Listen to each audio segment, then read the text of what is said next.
So tomorrow is the inauguration of Nicolas Maduro, and things are heating up. I didn't expect much until the early hours of tomorrow, but things are kicking off already. So, starting with where to start? Probably start with the army getting involved, the militias, the police. They're all getting involved. So, if I was to translate this, massive barracks military preparing to go out against the people. So Maduro's got the military underneath Diosdado Cabello, um, all ready to basically fight any dissidents that may come of this. Now we've already seen that MCM is planning another rally. I believe there's one today and there's one tomorrow. The big one being tomorrow. And Edmundo Gonzalez is back in the country, which Diosdado has threatened to basically arrest him, probably get him under espionage charges or disruption of peace or something of that regard. But they want him basically. They want him and they want him gone. Basically, what they did with the last bloke, 2018, I want to say it was, around that time. The last guy, I can't remember his name. He fled to the US, and I believe his family was still in Venezuela. As of the last time I looked in on him. This is the, I think I might have shown this in the last video, but this is the scenes that we're seeing.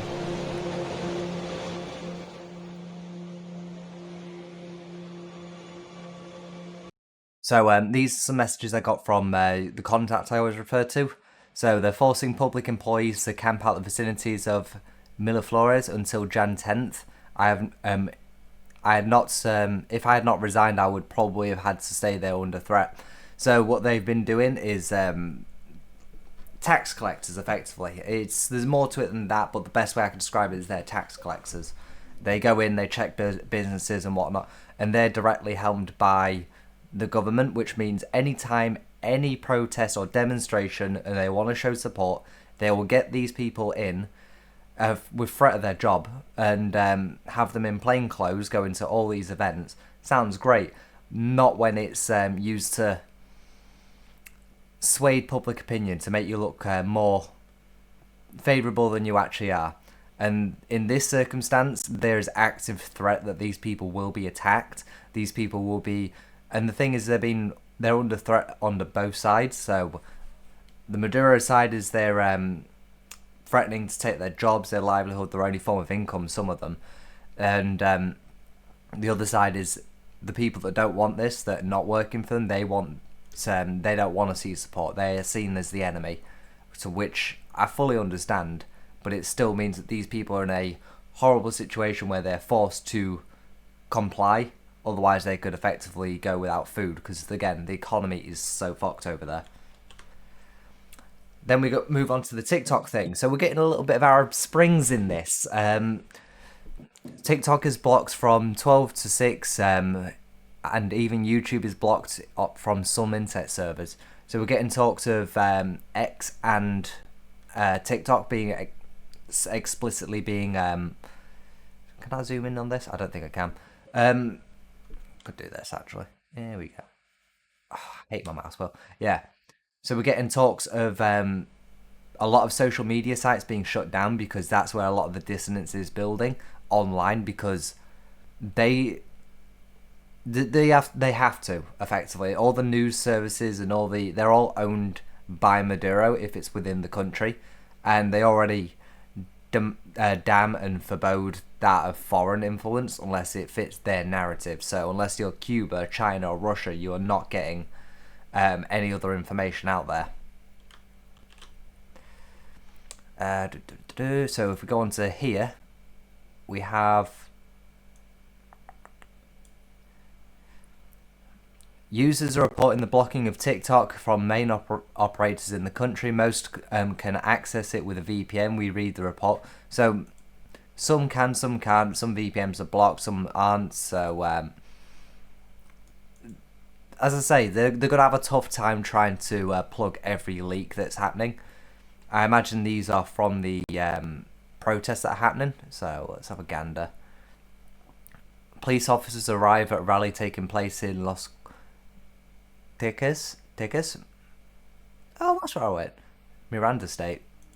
Um, then we got citizens gather around Santa Fe distributors in Caracas. And Puerto Las Cruz and I'm not pronouncing that. Gather at I'm not pronouncing that either. Distributor in Fox. I can't pronounce any of them. And the last of the last of the bunch, we got a news article by The Guardian, a British newspaper. Venezuela tumbles deeper into dictatorship as Nicolas Maduro is set to extend 12-year rule. No shock there. Venezuela tumbles into authoritarianism and is poised to enter an even harsher new phase this week, with Nicolas Maduro set to extend his 12-year rule despite widespread suspicions that he has stole last year's presidential election. Now, they've still not actually published the results of that. Doctored or otherwise, they've not published anything. And they're sat there claiming that, oh yeah, no, we're legitimate. Don't worry, the government that I've coined, they've agreed with me. Yeah. Meanwhile, the only party to actually post results was MCM's. The man widely to believe have won the vote. Oh, you're actually being impartial. Retired diplomat Edmundo Gonzalez fled abroad to escape draconian post-election crackdown, but has vowed to return home to challenge Maduro's planned inauguration on the Friday. Maduro's feared Interior Minister Diosdado Cabello warned the 75-year-old will be arrested if he tries. Come, we're waiting for you. He goaded Gonzalez on Monday. Cabello insisted that start of Maduro's third 6-year term would not be derailed, and Scotch suggestions that the military would switch sides, something the opposition is urging to do. Barracks are calm, he claimed Cabello, who has ordered major deployment of security forces to quell dissidents. So this is Maduro's latest appearance, again trying to do the strongman thing, trying to dress up in military attire, trying to look strong and fearful, feared even. Observers say Maduro's expected inauguration, which leaders of most democratic governments will boycott, represents a painful milestone in the slow collapse of one of South America's largest democracies.